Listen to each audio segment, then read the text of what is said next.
স্বাগত খেলাযোগে আপনাদের সাথে আছি আমি ফাহিম রহমান। ছোটখাটো স্বপ্ন নয়, বড় লক্ষ্য নিয়ে চ্যাম্পিয়ন্স ট্রফিতে যাচ্ছে বাংলাদেশ ক্রিকেট দল। বুধবার অফিসিয়াল ফটো সেশন শেষে অধিনায়ক নাজমুল শান্ত জানিয়েছেন শিরোপা জেতার মিশনেই আছে টাইগাররা। স্কোয়াডটাকে ভারসাম্যপূর্ণ বলেছেন বাংলার কাপ্তান। নিজের ফর্ম নিয়েও চিন্তিত নন নাজমুল শান্ত। সাইফুল রূপকের রিপোর্ট। আমরা চ্যাম্পিয়ন হওয়ার লক্ষ্যে যাচ্ছি। এমন স্টেটমেন্ট দিতে কলিজা লাগে। মাইক্রোফোনের সামনে যেন ছক্কা হাঁকালেন নাজমুল শান্ত। কাঁধে হাত রেখে কাপ্তানের উপর পূর্ণ বিশ্বাস রাখছেন হেড কোচ ফিল সিমন্স। দল নিয়ে অধিনায়কের বড় স্বপ্ন। প্রশ্ন হলো, ব্যাটার শান্ত কতটা তৈরি? বিপিএলে বেশিরভাগ ম্যাচে ছিলেন একাদশের বাইরে, যদিও গেল বছর ওডিআইতে বেশ আওয়াজ তুলেছিল তার উইলো। ম্যাচ খেলতে পারি না, এর ভিতরে পজিটিভ কিছু দিক ছিল, যেরকম আমি রেগুলারই এক্সট্রা ব্যাটিং করার সুযোগ পেয়েছি, কিভাবে আরেকটু প্রিপেয়ার হতে পারি। সো ওইখানে কোচেসরা হেল্প করেছেন এবং পাশাপাশি আমার ফিটনেসটা নিয়েও আমি কাজ করতে পেরেছি। সো বিপিএলের ওই সময়টা খুব ভালো প্রিপারেশন নিতে পেরেছি। ওরা 15 স্বপ্ন বুনছে কোটি ভক্ত। দুবাইয়ে ভারত বাধা, পয়া ভেন্যু রাওয়ালপিন্ডিতে নিউজিল্যান্ড পাকিস্তানকে ডিঙিয়ে নকআউটে যাওয়ার চ্যালেঞ্জ। অফিসিয়াল ফটো সেশনের দিনে বড্ড সাহসী লেগেছে টিম বাংলাদেশকে। সবাই এটাই চায় মনে প্রাণে এবং সবাই এটাই বিশ্বাস করে যে আমাদের ওই অ্যাবিলিটিটা আছে। আমাদের রিজিকে আল্লাহ কি লিখে রেখেছেন আমরা জানি না, বাট আমার কাছে মনে হয় যে আমরা ওইভাবে মেহনত করতেছি, ওই আমাদের অনেস্টির সাথে আমরা কাজ করছি এবং প্রত্যেকটা প্লেয়ার বিশ্বাস করি যে আমরা ওই আমাদের যে লক্ষ্যে পৌঁছাতে পারবো। বিপিএলে ভালো উইকেটে হয়েছে রান উৎসব। বোলাররাও ঠিকই ভালো করার রাস্তা বের করেছিলেন। বলা যায় চ্যাম্পিয়ন্স ট্রফির স্কোয়াডে থাকা ক্রিকেটারদের আত্মবিশ্বাসও তুঙ্গে। গ্রুপ স্টেজে দুই ভেন্যুর চরিত্র জেনেই কৌশল সাজাচ্ছেন কোচ ক্যাপ্টেন। পাকিস্তানে আশা করছি যে 300+ স্কোরই হবে। সো এই ধরনের স্কোর আমরা যদি আগে ব্যাটিং করে অবশ্যই করতে হবে এবং আমাদের ডিফেন্ড করার ক্ষেত্রেও এরকম দেখা যাচ্ছে যে ডিফেন্ড করা লাগবে। সো 300+ এক্সপেক্ট করতেছি। দুবাইতে এক এক সময় এক এক রকম হয়, বাট স্টিল আমার কাছে মনে হয় 260 to 280 এর ভেতরেই থাকবে। ব্যাটাররা ভালো প্রিপারেশন নিয়েছে, এখন লম্বা সময় মাঠে থাকাটা ইম্পর্টেন্ট। কীভাবে যে 50, 60, 70 যেই ব্যাটসম্যানরা রান করছে এটা কীভাবে 100, 130 করতে পারে, এটা ইম্পর্টেন্ট। সো ওটার জন্য এই ম্যাচ সিনারিওগুলো হচ্ছে, একটা প্র্যাকটিস ম্যাচ আছে। বোলাররা আপনি দেখেন যে এই ভালো উইকেটের মধ্যেও বেশ কিছু আমাদের বোলার ভালো বল করেছে। বৃহস্পতিবার রাতে দুবাইয়ের উদ্দেশ্যে দেশ ছাড়বে টিম বাংলাদেশ। 20 ফেব্রুয়ারি ভারতের বিপক্ষে প্রথম ম্যাচ। সাইফুল রূপক, 71। তবে কি বাংলার ক্রিকেট থেকে ধীরে ধীরে মুছে যাচ্ছে সাকিব আল হাসানের নাম? চ্যাম্পিয়ন্স ট্রফিতে দলকে তোলার নায়ককে ভুলে যেতে বসেছে সবাই। সাকিবকে নিয়ে প্রেস মিটে প্রশ্ন করায় বিরক্তি প্রকাশ করেছেন নাজমুল শান্ত। টাইগার তারকাকে অবশ্যই মিস করবেন, কিন্তু টুর্নামেন্ট খেলতে যাওয়ার আগে তাকে নিয়ে প্রশ্ন করাটা ভালোভাবে নেননি শান্ত। মাহমুদুল হাসান সজীবের রিপোর্ট। এই কোশ্চেনটা আমার মনে হয় কেন করলেন আপনি, আমি আই ডোন্ট নো। আমরা সবাই জানি যে এই উত্তর অনেক প্লেয়ার দিয়েছে। অবশ্যই আমরা সাকিব ভাইকে মিস করবো, থাকলে ভালো। সাকিবকে নিয়ে প্রশ্ন করায় বিরক্ত নাজমুল শান্ত, অথচ এই সাকিবের পাশের সিটে বসেই তো 2023 বিশ্বকাপের ফটো সেশন করেছিলেন টাইগার কাপ্তান। হয়তো চ্যাম্পিয়ন্স ট্রফির ফটো সেশনও থাকতে পারতেন নাম্বার 1, কিন্তু তাকে নিয়ে এখন প্রশ্ন করাতেই বিরক্তির ছাপ শান্তর চোখে মুখে। তবে কি বাংলার ক্রিকেট থেকে ধীরে ধীরে মুছে যাচ্ছে বিশ্বসেরা অলরাউন্ডারের নাম? 2023 ওয়ানডে বিশ্বকাপের গুরুত্বপূর্ণ খেলা চ্যাম্পিয়ন্স ট্রফিতে খেলতে হলে শ্রীলঙ্কার বিপক্ষে জয়ের বিকল্প নাই বাংলাদেশের। এমন ম্যাচে ব্যাটে বলে সাকিব ছিলেন অনবদ্য। নাজমুল শান্তকে সঙ্গে নিয়ে দাঁত কামড়ে খেলেছিলেন 82 রানের দারুণ এক ইনিংস। সঙ্গে ইনজুরি আক্রান্ত হাতে বল করে তুলে নিয়েছিলেন 2 উইকেট। তার ম্যাচ সেরা পারফরমেন্সে চ্যাম্পিয়ন্স ট্রফিতে খেলার সুযোগ পায় টাইগাররা। তবে কি চ্যাম্পিয়ন্স ট্রফিতে দলকে তোলার নায়ককে ভুলে গেল বাংলা? ওই ম্যাচটা পার্টিকুলারলি যদি আপনি বলেন, ব্রিলিয়ান্ট ব্যাটিং করেছেন। আমার মনে হয় ওই ইনিংসটা খুব ইম্পর্টেন্ট ছিল। অবশ্যই ওই ইনিংসটা আমাদের টিমকে। শান্ত মানছেন সাকিবের ভূমিকা, তবে তাকে নিয়ে প্রশ্ন করাতেই যত ঝামেলা। হয়তো সাকিবের থাকা না থাকা নিয়ে কিছু ভাবতে চান না, কারণ যতই ভাববেন ততই আফসোসে পড়বেন। যদি কিন্তুতে বিশ্বাসী না হয়ে বাস্তবতাকে মেনে নিতেই হয়তো সাকিবকে নিয়ে প্রশ্ন শুনতে চান না টাইগার কাপ্তান। এখন শুধুই যারা আছে তাদের নিয়ে এগিয়ে যাওয়ার বাসনা তার। তবে কেবল শ্রীলঙ্কার বিপক্ষে ম্যাচে নয়, 2017 চ্যাম্পিয়ন্স ট্রফিতে বাংলাদেশকে প্রথমবার সেমিফাইনালে তোলার ক্ষেত্রেও অন্যতম নায়ক ছিলেন সাকিব আল হাসান। নিউজিল্যান্ডের বিপক্ষে সেঞ্চুরি তুলে ম্যাচ সেরা পারফরমেন্স করে সেমিতে দলকে টেনে তোলেন নাম্বার 1। সেবার চ্যাম্পিয়ন্স ট্রফিতে 4 ম্যাচে 42 গড়ে তুলেছিলেন 168 রান। নিশ্চয়ই সাকিবের উপস্থিতি এবারও ম্যাচে বড় পার্থক্য গড়ে দিতে পারত, কিন্তু যে নাই তাকে নিয়ে ভেবে সময় অপচয় করতে চাইছেন না দলের কোনো সদস্য। নাজমুল শান্ত তাদের মতোই একজন। মাহমুদুল হাসান সজীব, ৭১। চ্যাম্পিয়ন্স ট্রফিতে বাংলাদেশ দলের সাফল্যের পথ তৈরি করে দিতে পারেন রিশাদ হোসেন। লেগ স্পিনিং অলরাউন্ডারকে নিয়ে বড় স্বপ্ন কাপ্তান নাজমুল শান্তর। একাই ম্যাচের মোড় ঘুরিয়ে দেওয়ার ক্ষমতা রয়েছে রিশাদের। রহমান পেয়ারের রিপোর্ট।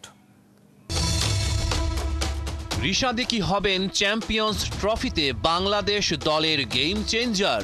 বিশাল সব ছক্কায় বাংলাকে করবেন প্রতিকূল পরিস্থিতি থেকে উদ্ধার। আধুনিক ক্রিকেটে লেগ স্পিন এক বড় সম্পদ। রিশাদ তাই বাংলাদেশ দলের গুরুত্বপূর্ণ প্লেয়ার। আলহামদুলিল্লাহ, আপনি প্রথমে যেটা বললেন, রিশাদ খুব ইম্পর্টেন্ট একটা প্লেয়ার। একটু আগে আমি বলেছি প্রত্যেকটা খেলোয়াড়ই খুব ইম্পর্টেন্ট, বাট আমাদের দেশে আসলে রিস্ট স্পিনার বলতে এখন Rishad one of the best bowler. যদিও আমরা অনেক সময় স্ট্যাটে চলে যাই, বাট আমাদের হাতেও এরকম কিন্তু অপশন নেই। কিছু ইনিংস ছাপ রেখে যায় ফ্যানদের মনে। সম্প্রতি বিপিএল এর ফাইনালে রিশাদ নজর টেনেছেন এমনই এক ইনিংস খেলে। 6 বলেই চিটাগং কিংসের বিপক্ষে করেছিলেন অপরাজিত 18। বলা যায় চিটাগংয়ের জয়টাই ছিনিয়ে নিয়েছিল। এমন একজন প্লেয়ার স্কোয়াডে থাকুক যে কোনো ক্যাপ্টেইনের চাওয়া। রিসেন্টলি ও টি20 ফরম্যাটটা যেভাবে খেলছে, ইভেন এই বিপিএলও যদি দেখেন, ও 2-3টা ম্যাচ আমার মনে হয় একাই জিতাইছে। খুবই ভালো বোলিং এবং পাশাপাশি ব্যাটিং আর ফিল্ডিংটা তো আমরা জানি। সো খুব ইম্পর্টেন্ট একটা প্লেয়ার। আমি খুবই খুশি বিপিএলও যেভাবে বোলিং এবং ব্যাটিং করেছে। আমি আরো বেশি কিছু এক্সপেক্ট করেছিলাম বিপিএল, বাট যতটুকু করেছে আমি কোয়াইট হ্যাপি। 2024 সালের টি20 বিশ্বকাপেও রিশাদ ছড়িয়েছিলেন দুটি। বাংলাদেশের হয়ে সবচেয়ে বেশি উইকেট শিকার করেছিলেন তিনি। চ্যাম্পিয়ন্স ট্রফিতেও হতে পারেন বাংলাদেশ দলের কাণ্ডারি।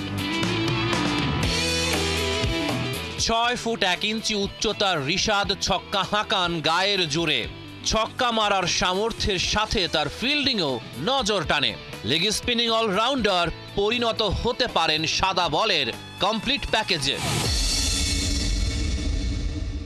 রহমান পেয়ার, ৭১। জসপ্রীত বুমরাকে ছাড়াই চ্যাম্পিয়ন্স ট্রফির দল ঘোষণা করেছে ভারত। তবে ইন্ডিয়ান মিডিয়া বলছে বুমরা খেলার মতো ফিট ছিল, তাহলে কেন তাকে টিমে নেওয়া হলো না? বিস্তারিত মাহদি হাসানের রিপোর্টে।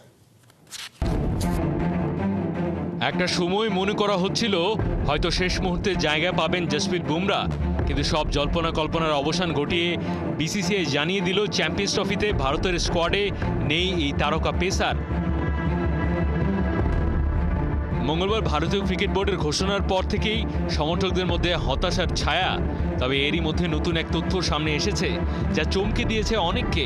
সংবাদ সংস্থা পিটিআই এর এক বিশেষ প্রতিবেদন দাবি করা হয়েছে বুমরা ফিটনেস সার্টিফিকেট পেয়েছিলেন, অথচ তারপরও নির্বাচকরা তাকে দলে রাখার ঝুঁকি নেয়নি।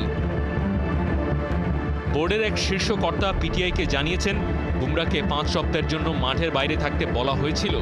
বেঙ্গালুরুর জাতীয় ক্রিকেট একাডেমিতে পুনর্বাসন প্রক্রিয়া শেষ করেন তিনি।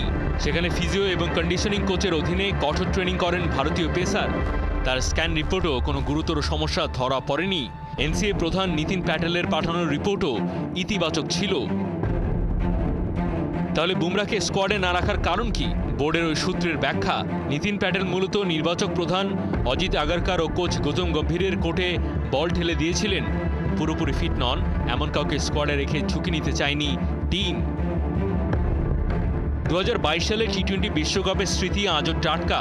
তখনও চোট নিয়েও বুমরাকে খেলানোর সিদ্ধান্ত নেওয়া হয়েছিল, কিন্তু সেই তাড়াহুড়োর খেসারত দিতে হয় ভারতকে। বিশ্বকাপ শুরুর আগেই ছিটকে যান বুমরা, এমনকি পিঠের অপারেশন করাতে হয় তাকে। এবারও চোট প্রায় একই রকম, তাই কোনোভাবেই ঝুঁকি নিতে রাজি হয়নি বিসিসিআই। মাহদি হাসান, ৭১। পাকিস্তানের আয়োজনে চ্যাম্পিয়ন্স লিগ থেকে ট্রফি জিতে বাড়ি ফিরবে Bharat. West Indies legend Chris Gayle অন্তত তাই মনে করছেন। দলের সেরা তারকা বিরাট কোহলির ব্যাটের রান না থাকলেও এবারের চ্যাম্পিয়ন্স ট্রফিতে তিনি সেঞ্চুরি করতেই পারেন, এমনকি ছাড়িয়ে যেতে পারেন গেইলের রেকর্ডও। আইপিএল এর সাবেক টিমমেট কোহলিকে নিয়ে সেই আশাই করেছেন ক্যারিবিয়ান হার্ড হিটার। খালিদ জামিলের রিপোর্টে বিস্তারিত। অনেক জল ঘোলার পর পাকিস্তানের মাটিতে আয়োজন হচ্ছে চ্যাম্পিয়ন্স ট্রফির এবারের আসর। করাচি, লাহোর থেকে রাওয়ালপিন্ডি, সম্ভাব্য কন্ডিশন নিয়ে সবাই যখন হিসেব কষতে ব্যস্ত, তখন ভারতের ইকুয়েশন একেবারেই আলাদা। কারণ নিজেদের সব ম্যাচ তারা খেলবে 4000 কিলোমিটার দূরে দুবাইয়ে। নিজেদের এলিট দাবি করা ম্যান ইন ব্লুদের জন্য আলাদা বন্দোবস্ত। তবু তারাই এবারের টুর্নামেন্টে ফেভারিট, অকপটে বলে দিয়েছেন ক্রিস গেইল। কিন্তু এমন বড় আসরের শিরোপা জিততে ভারত আদৌ কি তৈরি? ইংল্যান্ডের বিপক্ষে রোহিত শর্মার সুপার পারফরমেন্স অবশ্য গেইলের পালেই হাওয়া দিচ্ছে। এরই মধ্যে ওয়ানডেতে ক্যারিবিয়ান হার্ড হিটারের ছক্কার রেকর্ড ছাড়িয়ে গেছেন টিম ইন্ডিয়া ক্যাপ্টেন। ওয়ানডেতে সর্বোচ্চ 351 ছক্কার রেকর্ডটা এখন পাকিস্তানের শাহিদ আফ্রিদির দখলে। 338টি ওভার বাউন্ডারি হাঁকিয়ে লিডার বোর্ডের সেকেন্ড পজিশনে রোহিত, তারপরেই 131 ছক্কা মারা Chris Gayle. Caribbean batter Rohit শর্মাকে অভিনন্দন জানিয়ে বলছেন, 22 গজে কাউকে না কাউকে তো এভাবে বিনোদন দিতেই হবে। তার সাথে মিলে একসময় গেইল নিজেও এন্টারটেইন করেছেন। ভারতীয় ব্যাটার সেটা এখনও চালিয়ে যাচ্ছেন। হয়তো সামনের চ্যাম্পিয়ন্স ট্রফিতেই ছক্কার বিশ্ব রেকর্ডটা নিজের দখলে নিয়ে নিতে পারবেন। তাতে অবাক হওয়ার কিছু নেই। রোহিতকে নিয়ে এমন আশা ইংল্যান্ডের বিপক্ষে তার পারফরমেন্স দেখে অনায়াসে করাই যায়। কিন্তু ভারতের চিন্তার জায়গা অন্যখানে। আরেক top order batter Virat Kohli যে রানে ফিরতে পারছেন না কোনোভাবেই। অস্ট্রেলিয়ার বিপক্ষে একটা সেঞ্চুরি থাকলেও 2024 থেকে এ পর্যন্ত টেস্টে মাত্র 2টি 50+ ইনিংস তার। রঞ্জি ট্রফিতে দীর্ঘ 12 বছর পর নেমেছিলেন, ব্যর্থ হয়েছেন সেখানেও। ইংল্যান্ডের বিপক্ষে প্রথম ওয়ানডে খেলতে পারেননি ইনজুরি কনসার্নে, তবে দ্বিতীয় ওয়ানডেতে ফিরেও ফ্লপ করেছেন 5 রান। 2024 থেকে এ পর্যন্ত তিনি ব্যাট করেছেন অবশ্য মাত্র 4 ইনিংসে, গড়ে করেছেন মোটে 16। কিন্তু রয়্যাল চ্যালেঞ্জার্স বেঙ্গালুরুতে নিজের সাবেক টিমমেট কোহলিকে নিয়ে একদম চিন্তিত না ক্রিস গেইল। বলছেন ফর্মটা খারাপ যাচ্ছে বটে, তবে এখনও সে দুনিয়ার সেরা ব্যাটার। পরিসংখ্যান সেই কথাই বলবে। 3 ফরম্যাট মিলিয়ে তার সেঞ্চুরির সংখ্যাটা দেখলেই সব হয়ে যাবে পানির মতো পরিষ্কার।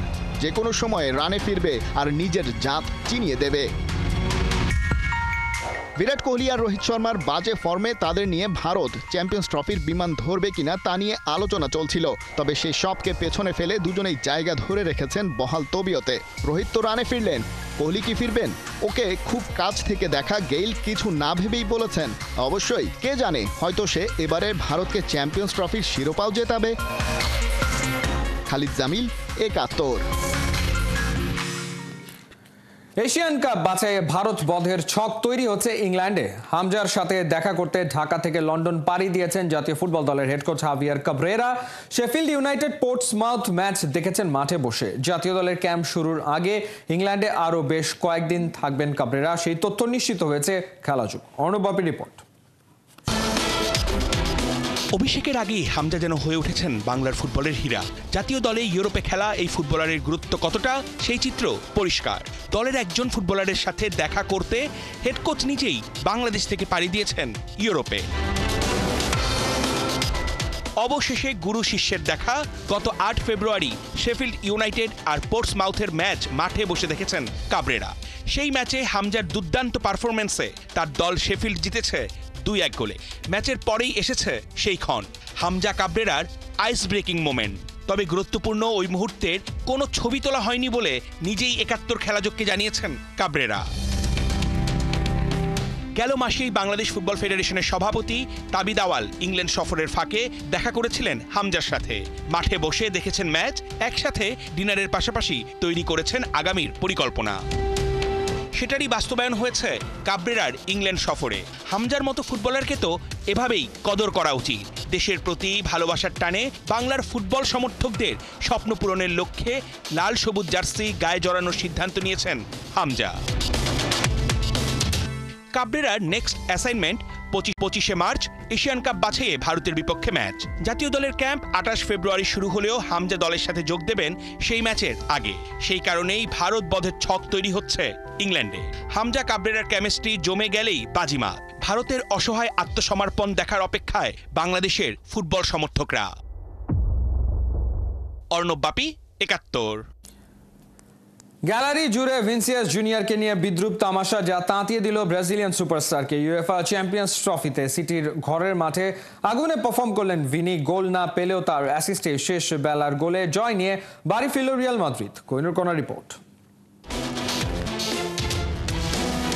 Stop crying your heart out. English rock band ওয়েসেসের বিখ্যাত গানের লাইন লেখা বিশাল বড় ব্যানার, যেখানে ব্যালন ডিওরের ট্রফিতে চুমু খাচ্ছেন রদ্রি।